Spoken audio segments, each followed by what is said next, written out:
was a private legal practitioner, the first thing that would come to mind is whether or not the Ghana Armed Forces can be held liable.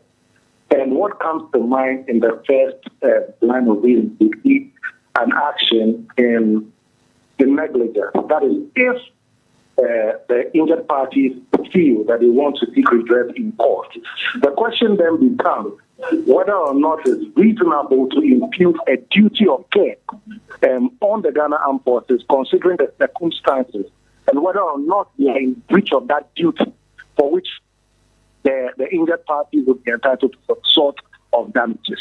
And that is what the court is going to look at if they decide to seek redress in the court. With the issue of care, one may reasonably conclude that indeed, because the Ghana Armed Forces, the ones who organize the recruitment operation, is whether or not they are in breach of that duty.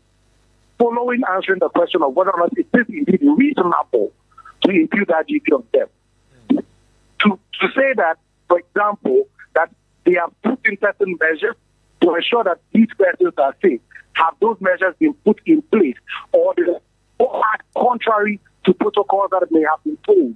These are some of the findings that we need to make in order to determine whether or not the Ghana Armed Forces are in breach of their duty. But as I said earlier, if indeed the parties want to seek redress, the judge would be the right person to determine these questions because they are legal in nature.